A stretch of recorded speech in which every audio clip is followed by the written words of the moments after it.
1000 yang datang serang kita, saudara. Jadi ngeri-ngeri kalau saudara bisa dapat penglihatan. Pendeta-pendeta itu, hamba-hamba Tuhan diserang sama Lucifer yang paling jahat supaya jatuh. Kalau udah jatuh, siapa lagi yang mau jadi penuai? Yang ada diketawain. Kalau pendeta jatuh, hamba-hamba Tuhan jatuh, diketawain, saudara.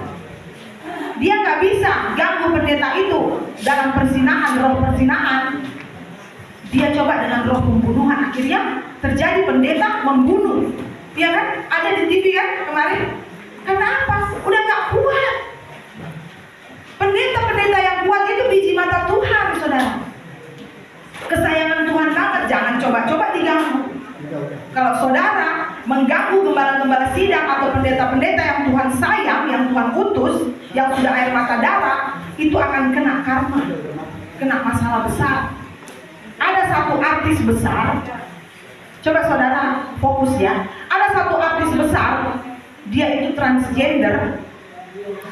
Tiba-tiba karena saya memang waktu diangkat sama Tuhan Yesus jadi hamba Tuhan, dikasih mujizat yang besar, saya bisa bicara sama bayi, saya bisa lihat rohnya semua orang.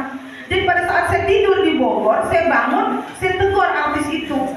Saya bilang bertobat. Dia ngamuk, saudara. Dia kata-katain saya. Dia kata-katain Roh Kudus. Kalau kamu katain saya gak ada masalah, saya manusia biasa. Tapi kalau kamu hujat Roh Kudus yang Maha Suci, akhirnya apa? 1 tahun kemudian dia FCB-nya loncat. 1 tahun kemudian hartanya habis. Dan dia masuk ke sound system. Dia langsung apa? Udah nggak apa-apa gini aja. Karena apa? Ini turun-turun karena Lucifer gak suka. Saya ada di atas. Karena saya dulu kesayangannya Lucifer. Saya dulu di atas panggung gak pakai setengah telanjang. Iya kan? Penyanyi. Uang sampai ke kaki-kaki dikasih. 1 hari habis 20 juta. Tiba-tiba ikut Tuhan. Marah gak Lucifer? Marah. Kamu gak dia? Kok kesayangan gua kok bisa ikut Tuhan? Suaranya buat memuji-muji dunia kok bisa memuji Tuhan? Marah gak dia? Marah, dimatiin kamu, kalau perlu dibunuh kalian semua kalau dia bisa kelihatan nyata di sini. Benar gak? Iya, jadi tolong didoakan. Jadi kita ini kalau ada di sini yang tidak dapat pengangkatan, apa yang terjadi, saudara? Kena aniaya yang tidak pernah terjadi, yang sangat dahsyat dan sangat sadis. Kita bisa baca ya. Aniaya yang belum pernah terjadi itu di mana?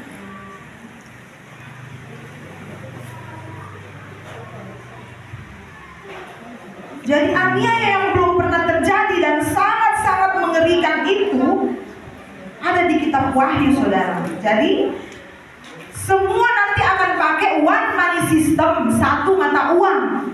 Sekarang ini uang udah gak aman, saudara. Ini sudah tanda-tanda akhir zaman. Uang sudah gak aman. Di ATM, di bank, digasak sama perampok semua. Jadi akan ada one money system, 1 mata uang yang dipakai di dahi dan atau di lengan. Ini yang bahaya.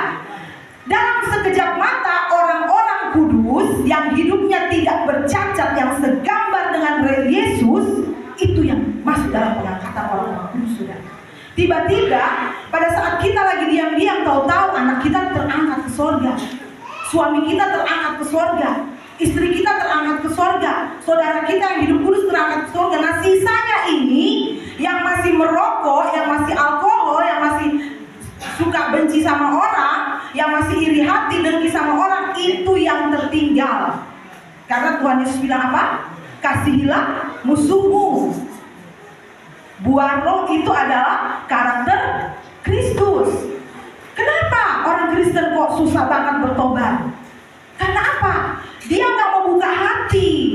Kalau yang bertahta di hati kita Lucifer, kelakuan kita akan seperti bapa segala pendusta, yaitu Lucifer. Coba lihat dari buah-buahnya, nggak kelihatan. Kita berdoa puasa, kita lihat teman kita ini sebenarnya orang benar apa enggak. Ada selubung yang menutupi, ditutupi saudara. Yang nggak bagus dibilang, wih bagus itu, Bu Rahel mah nggak bagus, jangan dekat-dekat Bu Rahel. Padahal hati-hati saudara, ada selubung yang menutupi teman-teman saudara-saudara kita. Tuhan bilang, saudaraku ialah orang yang mendengarkan firman Allah. Jadi kalau kita lihat ini, anaknya Bu Rahel belum bertobat. Kok bisa? Orang didikan saya dulu apa gangster, penyanyi tapi tukang pecah-pecahin botol. Coba tanya di Priok ini, siapa yang kayak begitu? Anak-anak saya dididik mau didik jahat dulu. 1 hari 2 juta nangis, anak saya nggak mau jajan kalau 1 hari 2 juta, ngamuk dia. Tapi didikan saya itu salah. Tapi Tuhan bilang, pada saat engkau bertobat, walaupun dosamu merah seperti kermisi, akan menjadi seperti salju. Tapi jangan sampai kita berbalik lagi, saudara. Tidak ada pengalaman 2 kali. Tapi kalau kita sudah buka hati kita, yang bertahta di hati kita Allah, kita hati-hati saudara. Kalau kita masih hidup dalam kedagingan, tahu kan kedagingan di Galatia 5 ayat 19 sampai 21. Coba kita sebutkan. Kedagingan yaitu pesta pora, kemabukan, penyembahan berhala, perselisihan, perseteruhan, iri hati, amarah, dan sebagainya. Jadi kalau kita masih ada seperti itu, kita berlutut cium kaki Tuhan Yesus. Tuhan tolong Tuhan, Engkau bertahta di hatiku supaya aku diubahkan menjadi seperti Kristus. Tuhan bilang apa? Kalau tidak segambar dengan Allah, tidak masuk dalam pengangkatan orang-orang kudus, saudara. Yang sisa tertinggal itu saudara tahu, aniaya ISIS. Sudah pernah dengar gak aniaya ISIS? Anaknya, dia cari anaknya di persatuan ISIS. Dia tanya, Pak, anak saya mana? Oh, anaknya ada di dalam, tunggu ya Bu, ibu duduk dulu. Dikasih makan sayur sop daging. Dia tanya lagi, Pak, anak saya mana? Oh, itu yang ibu makan. Itu aniaya ISIS, saudara. Tapi ini Tuhan berkata di firman-Nya di kitab Wahyu bahwa akan ada aniaya yang belum pernah terjadi dan sangat sadis kalau kita tertinggal. Jadi kita harus berjuang, saudara, untuk masuk ke jalan yang sempit itu. Lebarlah dan luaslah jalan menuju kebinasaan, tapi sempit dan sesak jalan menuju kepada kekekalan. Saya capek, saudara, jadi pendeta. Emangnya nggak capek? Capek banget. Saya pengen ngerokok nggak bisa. Saya senang sekali dengan rokok. Ini apalagi sampurna hijau. Siapa yang suka merokok di sini? Saya mau tanya, enak nggak rokok itu? Enak. Siapa yang suka berzina di sini? Enak nggak berzina itu? Nikmatnya luar biasa. Benar nggak? Iya. Tapi kenapa kita nggak boleh lakukan itu? Karena Tuhan bilang apa? Tidak layak untuk kerajaan Allah. Kita harus bisa menguasai diri kita. Kalian tahu nggak yang jatuh cinta sama saya siapa? Artis-artis, saudara. HP saya ini penuh dengan artis semua, ganteng-ganteng. Tapi saya bisa menguasai diri. Saya bilang, tolak dalam nama Tuhan Yesus roh perzinahan, ikat kuasanya Tuhan. Sedih saya hidup janda loh, nggak punya suami. Padahal saya masih kuat dan hebat. Tapi saya harus bertahan. Karena apa? Menyenangkan hati Allah itu yang paling luar biasa. Jadi kalau kita naik di mimbar, tapi kita masih hidup dalam perzinahan, alkohol, nikotin, pesta pora, saudara sedang mendukakan hati Roh Kudus. Air mata Tuhan jatuh di atas mimbar ini, saudara. Apalagi gara-gara uang 10.000 kita ribut-ribut. Tuhan bilang apa? Saya ini sumber berkat. Tuhan bilang, carilah dahulu kerajaan Allah dan kebenarannya, maka semuanya akan ditambahkannya kepadamu. Saya sekarang diam-diam begini, bergerak tidak bergerak 84 juta 1 tahun. Karena apa? Taat dulu. Tuhan bilang, cari dulu kebenaran firman, lakukan dulu, baru saya kasih kamu. Kemarin mau Natalan sudah sedih saya, Tuhan saya nggak usah Natalan, saya nggak punya uang Tuhan. Tuhan Yesus bilang apa? Gue tahu hati lu pengen Natalan yang besar kan? Tiba-tiba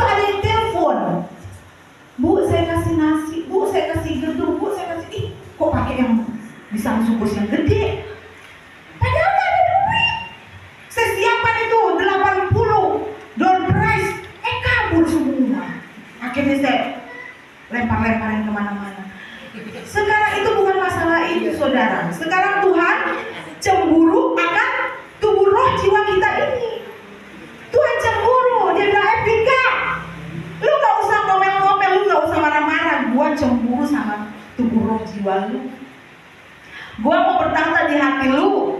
Gua mau ubahkan lu jadi segambar dengan aku. Karena apa? Allah akan datang di awan-awan untuk mengangkat orang-orang yang hidupnya kudus dan tak bercacat di mata Allah kita, Yesus Kristus. Makanya kita semua berlomba-lomba untuk hidup kudus. Jangan santai-santai. Gak ada waktu lagi santai-santai. Saya mau tanya saudara, kalau tiba-tiba malam ini dalam sekejap mata saudara punya keluarga terangkat ke surga, saudara tertinggal gimana?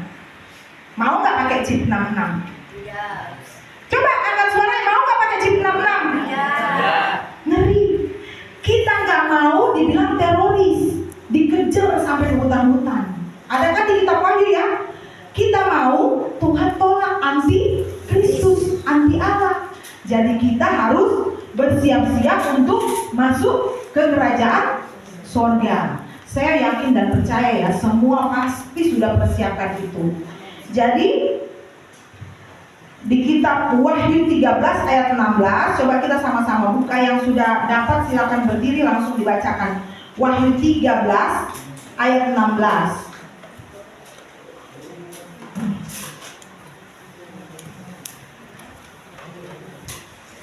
Wahyu 13 ayat 16. Demikianlah firman Tuhan, dan Ia yang menyebabkan sehingga kepada semua orang, kecil atau besar, kaya atau miskin, merdeka atau hamba, diberi tanda pada tangan kanannya atau pada dahinya, dan tidak seorang pun yang dapat membeli atau menjual selain daripada mereka yang memakai tanda itu, yaitu nama binatang itu atau bilangan namanya. Yang penting di sini ialah hikmat. Barang siapa yang bijaksana, baiklah ia menghitung bilangan binatang itu, karena bilangan itu adalah bilangan seorang manusia, dan bilangannya ialah 666. Jadi kita harus berjaga-jaga dan berdoa, karena Mondex mengeluarkan 1 miliar chip dalam 1 tahun. Ini sudah berlaku, sudah berjalan bertahun-tahun. Jadi chip itu sudah banyak yang pakai belum di luar negeri? Sudah banyak, ya. Jadi belum disosialisasikan. Kalau sudah disosialisasikan, maka masuk pemerintahan anti Kristus. Jadi chip itu seperti Global Position Service chip, seperti GPS. Jadi yang tidak pakai chip itu ketahuan, saudara. Saudara mau sembunyi di mana pasti ketahuan. Jadi Matius 7 ayat 22 sampai 21. Coba yang sudah dapat silakan baca Matius 7 ayat 22 sampai 20.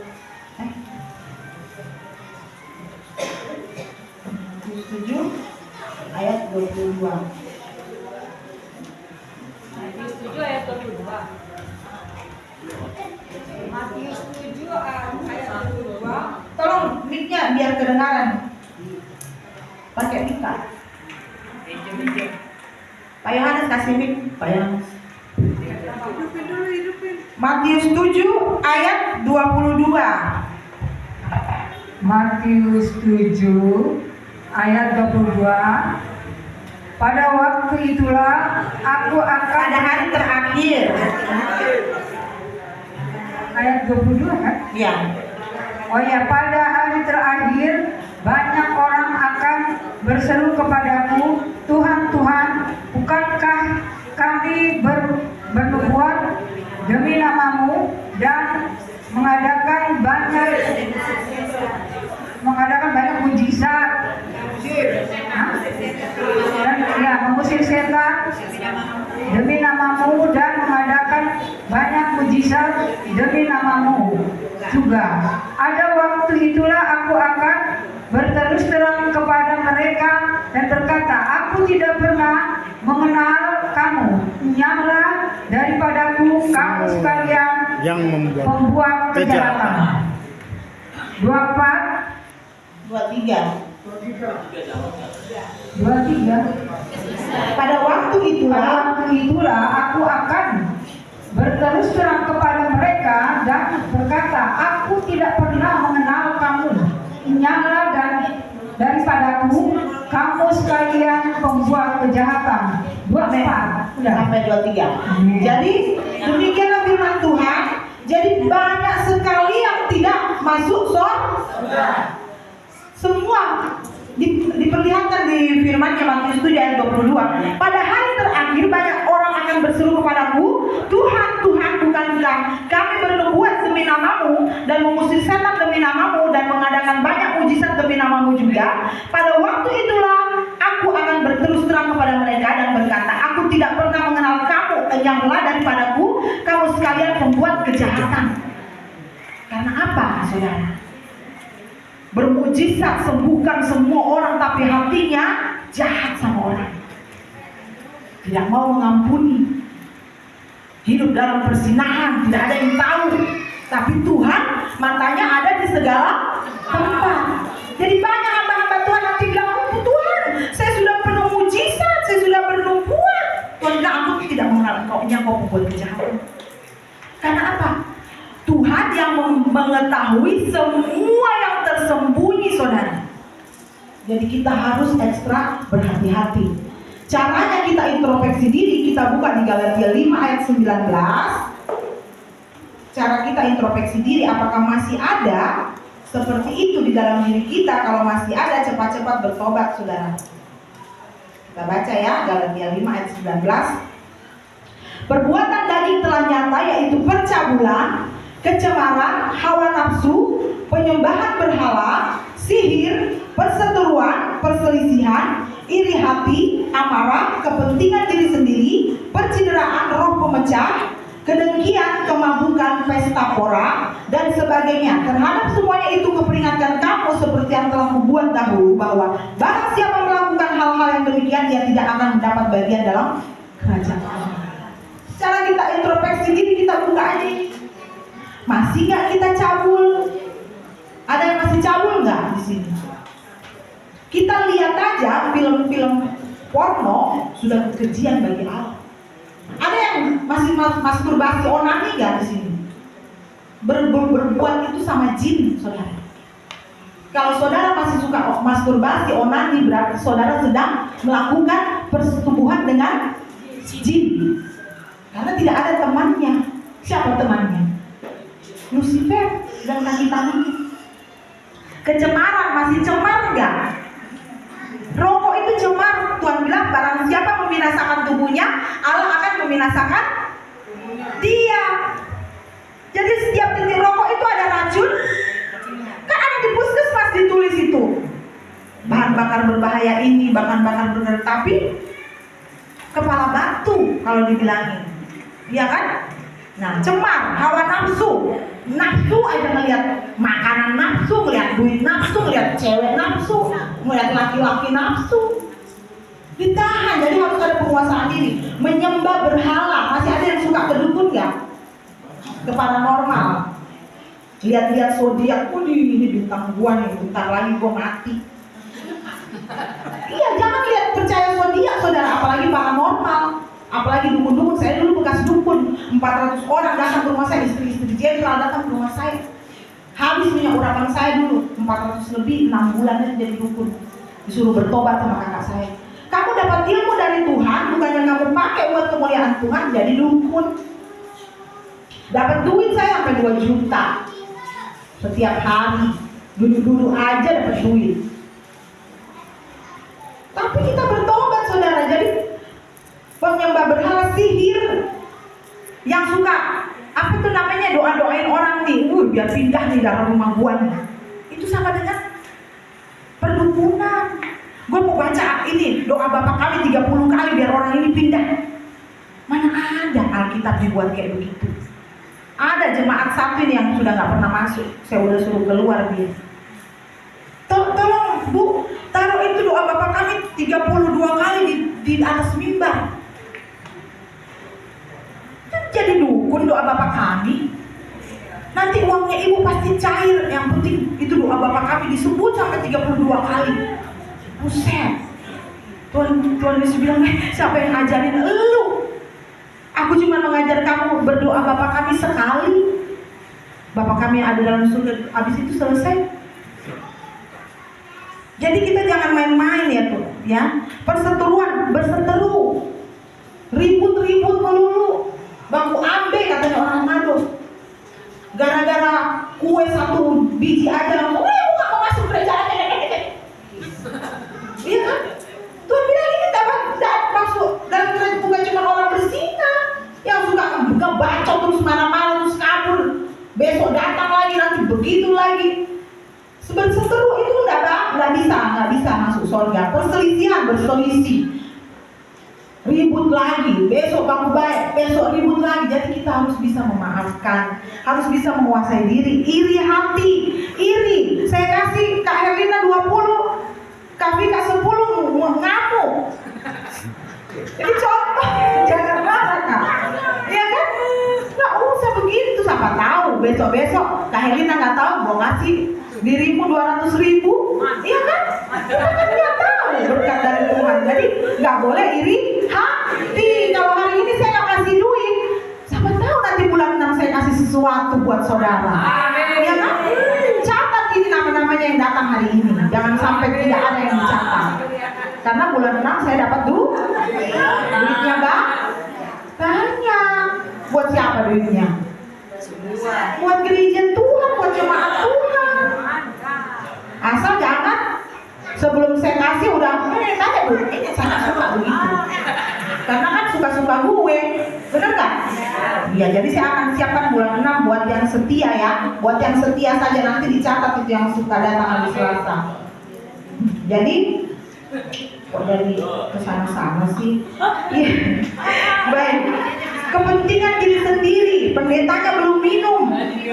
Iya kan? Orang mah kasih dulu pendeta, Bu Pendeta, pemain keyboard, Pak Pendeta, Ibu Yanti, ini baru yang lain. Waduh itu dulu, dia belum. Sabar, ya kan? Harus jangan kepentingan diri sendiri, percideraan. Pulang-pulang dilempar batu Kak Vika di depan sana. Cuman gara-gara kesel, iya kan? Mau nyanyi bareng Kak Vika nggak boleh sama Kak Vika, kesel dilempar batu dia. Nah, jadi nggak boleh. Roh pemecah, omongin orang, iya kan? Siapa di sini yang suka omongin orang? Jangan mau, Bu Rahel tuh gak ada duitnya, lu jangan mau ibadahin Bu Rahel. Nah itu, Reta. Wah, gawat kamu Reta, saya pecat kamu ya. Dengki, kedengkian, mabuk, siapa yang masih suka minum? Kemabukan ini bukan saya yang ngomong, tapi Alkitab yang ngomong ya. Pesta pora, siapa yang masih suka ke diskotik, ke bar-bar, ke pela-pela? Siapa yang masih suka? Bertobat, ya, karena kita harus menjadi 5 darah yang bijaksana, yang menyiapkan minyaknya, bukan menjadi 5 darah yang bodoh. Apalagi nih yang harus kita sampaikan nih. Di Matius, Daniel 5 ayat 24 sampai 28 ada tangan yang menulis mene tekel upasin, artinya jika Tuhan menimbang-nimbang kamu didapati kosong, tidak beriman, tidak berbuah, tidak benar di mata Tuhan. Hati-hati. Ditimbang-timbang, tapi gak tiap hari melayani, buset, sampai ke mana-mana. Giliran Tuhan pertimbangan, aduh ini orang gak bisa masuk surga. Karena apa? Kosong.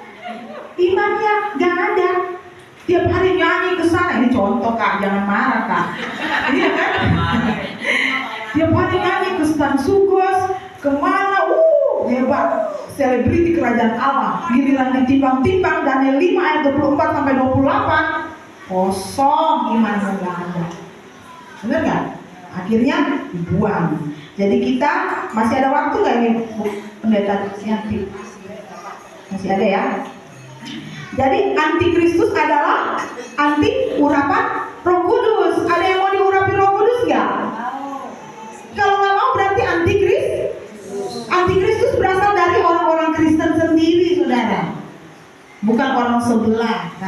orang Kristen sendiri. Jadi Antikristus berasal dari orang-orang Kristen KTP, KTP-nya doang Kristen tapi pertobatannya nggak ada. Ada yang mau masuk neraka nggak? Nggak ada yang mau, tapi ngelakuin firman Tuhan aja nggak ada yang mau. Iya kan?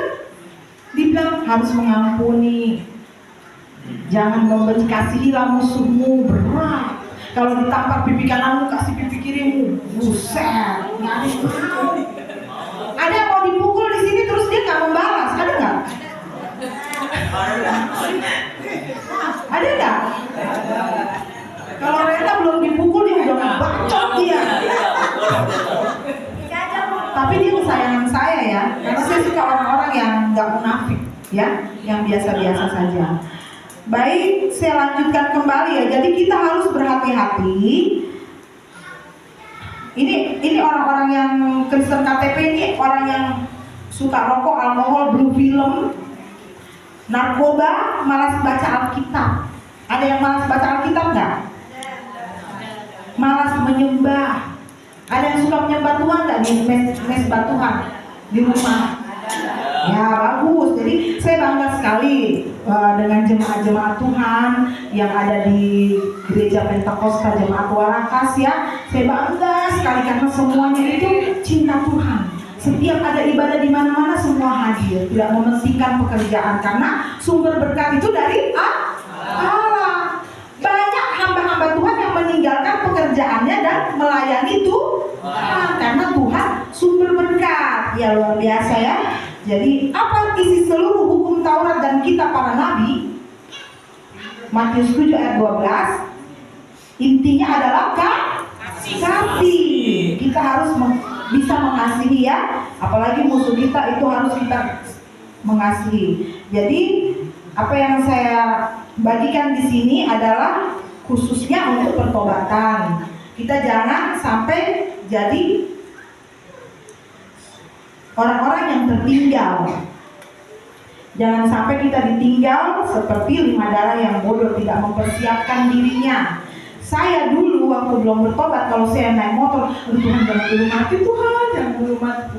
Tapi sekarang hidup adalah Kristus, mati adalah keuntungan. Iya, masih ada yang saya mau bagikan, banyak banget yang saya catat ini ya. Jadi kalau kita mau jadi segambar seperti Allah, berarti kita harus pakai buah roh di Galatia 5 ayat 22. Buah roh ialah kasih, sukacita, damai sejahtera, penguasaan diri, kemurahan, kebaikan, kelemah lembutan, kesetiaan, kesabaran. Jadi kita pakai buah roh karakter Kristus. Baik, saya tidak berlama-lama lagi karena saya cuma mengingatkan kita semua bahwa kita harus masuk ke jalan yang sesat. Jalan yang lebar itu menuju kepada kebinasaan. Jalan yang sesat itu menuju kepada kekekalan. Jadi kita bertobat sungguh-sungguh. Kita pakai Galatia 5 ayat 19. Kalau kita introspeksi diri kita, apakah kita masih hidup dalam kedagingan? Apakah yang bertahta di tubuh roh jiwa kita ini Lucifer atau Allah? Kita harus pakai buah roh. Jadi kita harus introspeksi diri kita. Kita minta Tuhan bukakan selubung di diri hamba Tuhan, supaya hamba mengetahui siapakah sebenarnya yang bertahta di tubuh roh jiwa hamba. Apakah Allah yang maha kudus ataukah Lucifer yang maha jahat? Jadi itu saja yang saya mau bagikan. Baik, kita satu dalam doa. Terpujilah Engkau Tuhan, terpujilah Engkau Yesus di tempat yang maha tinggi, Allah di atas segala Allah, Raja di atas segala Raja. Terima kasih Bapa, hamba sudah berkata-kata, Engkau sudah ambil alih, bukan hamba yang berkata-kata melainkan Engkau. Kami tahu Tuhan, Lucifer dan kaki tangannya tidak mau hamba berbicara, tapi Engkau adalah Allah yang luar biasa Bapa. Hamba serahkan firman ini kembali ke dalam tangan-Mu. Kau tutup bungkus kami semua dengan kuasa darah-Mu, supaya firman-Mu tidak jatuh di tempat yang berbatu-batu, di tempat yang tidak baik, tapi firman-Mu jatuh dalam loh hati kami, dan kami bisa menjadi pelaku-pelaku firman menyenangkan hati-Mu Bapa. Terima kasih Bapa, terima kasih Roh Kudus yang percaya